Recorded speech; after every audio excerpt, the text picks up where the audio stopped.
el honor de estar en esta mesa con Marco y con Gino Ceccarelli, porque toda presentación de un libro para mí siempre es una fiesta, pero cuando se trata de un autor con la importancia de Marco Martos, ya se vuelve mucho más que eso, se vuelve una celebración. Yo creo además que coincide el lanzamiento de este nuevo poemario de Marco con un número que también se va a presentar en la feria de la revista Martín de la Universidad San Martín de Porres, que está dedicado a él, que es un material muy bueno, todo sobre Marco. Esta revista está dedicada a escritores verdaderamente relevantes de la literatura peruana y estaba pendiente, ¿no? Para que aparezca Marco. Además, no sé si han visto alguna nota por ahí, ha salido en periódicos, también coincide, y eso quizás se hubiera destacado un poco más en esta feria.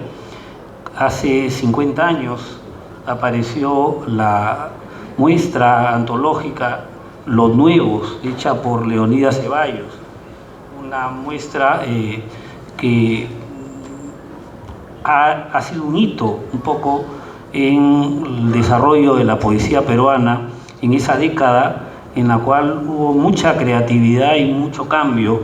Leonidas, con muy buen, no sé si decirlo, olfato o paladar, con mucha sensibilidad, mostró a poetas muy recientes que para él estaban, lo que después el gran crítico Alberto Escobar confirmará, creando una segunda fundación de la poesía peruana contemporánea, entre los cuales figura en ese grupo muy reducido de 6 nombres, figura ya Marco con su primer libro tan extraordinario que a mí me impresionó. Yo estaba acabando el colegio cuando apareció Casa Nuestra.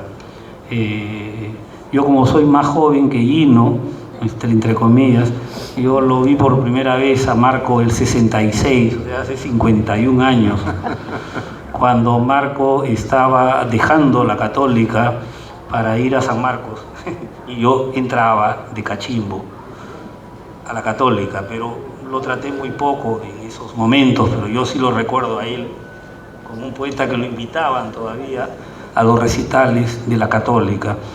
Bueno, es una ocasión de manifestarle a Marco que siempre he seguido con mucho placer y mucho entusiasmo su trayectoria, ¿no? Que es muy variada, pero en la cual me parece que la creación poética es lo más perdurable, sin desmerecer su calidad de crítico, de docente, de maestro, incluso también tiene obra narrativa. Marco es multifacético, pero creo que su voz principal es la del poeta, ¿no? Y ahora tenemos ocasión de ver que después de tantos libros, Marco mantiene un nivel extraordinario en este libro muy amplio que tiene más de 100 poemas. Es fácil encontrar varias composiciones antológicas. Es un libro muy logrado y muy adecuado para este entorno en el cual se le está haciendo este homenaje colectivo en la revista Martín. Precisamente en esa revista hay un diálogo, una entrevista que mantiene con el poeta también, Mito Tumi, que creo que está por ahí, una entrevista donde Marco dice algo que me parece bien interesante, que los primeros libros que él publica en los años 60, 70, los hacía con cierto temor de no dominar el verso. En cambio, después ha frecuentado las formas estróficas, los ritmos, y eso le ha dado, como diría nuestro amigo Carlos Germán Belli, las hospitalarias estrofas, le ha dado un impulso en los últimos 20 años para abordar conjuntos temáticos cada año entrega uno por lo menos, con un alto nivel. Valga la mención de Belli, un poeta que es nuestro amigo y a quien admiramos mucho con Marco, porque guardando las diferencias, son mundos poéticos muy distintos. También en Belli los comienzos son comienzos un poco restringidos, claustrofóbicos, ¿no? Y hay un momento que él, en los años 80, 90, se acoge a las hospitalarias estrofas y produce en calidad y en cantidad y en vuelo y en extensión, incluso poemas de 1000 versos, ¿no? Entonces en Belli eso va unido también de una poesía inicialmente más tanática, más de una relación conflictiva con la realidad, va pasando a una poesía de júbilo y con mucha relación erótica en el sentido más amplio de la palabra con la vida. Entonces eso también, cada uno es muy diferente, pero eso también se puede seguir y se me hizo más claro con esta inteligente entrevista de Mito Tumi, viendo la respuesta de Marco, ha ido entrando en una madurez vital y también una madurez creadora de un tono mucho más celebratorio, que le permite también, con un dominio del verso, transmitir una conexión con distintas dimensiones de lo real. Entonces hay un cuadro dentro del cual podemos situar los varios libros que nos está entregando en los últimos años Marco.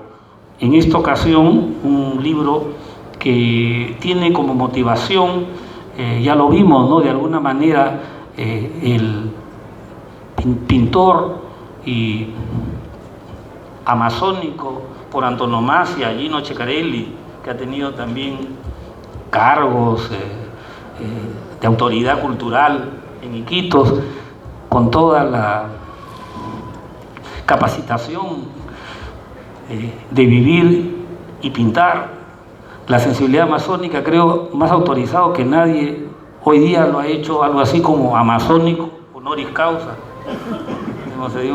un amazónico honoris causa. Con este libro se ha graduado, ¿no?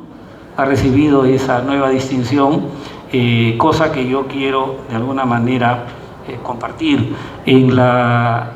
Marco pertenece a la llamada generación del 60, ¿no? Bueno, no entremos a disquisiciones de ese tipo, pero bajo ese membrete se habla de un conjunto verdaderamente notable de voces poéticas peruanas, y un conjunto dentro del cual ya se lo ha mencionado, ya César Calvo era una figura de gran conexión con el mundo amazónico, de familia amazónica, y creo que la obra cumbre de Calvo es una especie de poema-novela, novela-poema, no sé cómo rompe las fronteras, que es Las tres mitades de Dino Moxo y otros brujos de la Amazonía. Entonces ya ha habido un gran contacto dentro de los poetas del 60, mucho más basado en su propia experiencia y herencia familiar de Calvo, esa capacidad de retratarnos la selva desde dentro. Pero también a veces, al hablar de los poetas del 60, cometemos desde Lima, un poco sin buscarlo, creo que no es tan consciente, hablamos mucho más desde la actividad que hubo acá, ¿no? Los poetas de San Marcos, de la Católica, etcétera, pero también en Iquitos, y hay un poema que lo menciona en el libro, estuvo el grupo Bubinsana, ¿cierto? Justo es de esa misma generación, un grupo que ha sido muy importante en la evolución cultural amazónica, y del cual creo que el portavoz, dentro de lo que conozco por excelencia, es Roger Runrill, que con los años se ha vuelto más narrador, pero comenzó publicando poesía. Entonces hay un momento, los años 60 son también los años del famoso estudio de Stefano Varese, que ha marcado un gran cambio en la entrada a la selva en profundidad, y también, sin desmerecer los méritos previos, uno de los autores a los cuales Marco dedica su libro es Francisco Izquierdo Ríos, por ejemplo, sin desmerecer a Arturo Hernández, otras figuras. Creo que los años 60 fueron fundamentales para pasar a una profundización con el mundo amazónico, también en la labor de grandes recopiladores de mitos, narraciones, como Jordana Laguna, por ejemplo. O sea que creo que hay un marco, y bueno, jugando las palabras con el nombre de Martos, hay un marco que ha terminado también Martos conociendo, pero como él mismo dice, el libro varias veces ha visitado la selva, tiene muchas amistades, y esto se ha ido macerando, incubando en su ser, para producir un libro tan extraordinario como el que presentamos ahora. No se produce solo los meses donde aparentemente el autor mueve la pluma y salen los versos, es todo un proceso interior. Los poemas se viven dentro, se van preparando dentro, y él, que conoce muy bien todo este fenómeno, y incluso van a encontrar en el libro, también saliendo del ámbito que he tratado de decir rápido por razones de tiempo, el ámbito peruano, hay más de un poema que menciona a Claude Lévi-Strauss, por supuesto aludiendo a Tristes Trópicos, el famoso libro donde el gran antropólogo, que todavía no es tan conocido en el mundo, vivió sobre todo en el Brasil, y su experiencia la recoge, y es un punto de partida para las elaboraciones que va a presentar poco después en las estructuras elementales del parentesco y en la antropología cultural, y ya comienza incluso Moda y Todo, la metodología estructuralista. Entonces está también Lévi-Strauss, Marco, que además de poeta es gran lector, un hombre culto, inserta todo esto, ¿no? Entonces ha decantado en el libro una serie de factores para entregarnos ahora. Dentro del libro, además, yo quiero apuntar, es una visión rápida, que el libro maneja varios niveles significativos. Muchos de los poemas mencionan, como se espera en el título, mencionan la selva, ámbitos selváticos, incluso costumbres selváticas, creencias selváticas, flora, fauna, y por supuesto ríos, el Amazonas, Ené, Pirené, Tambo.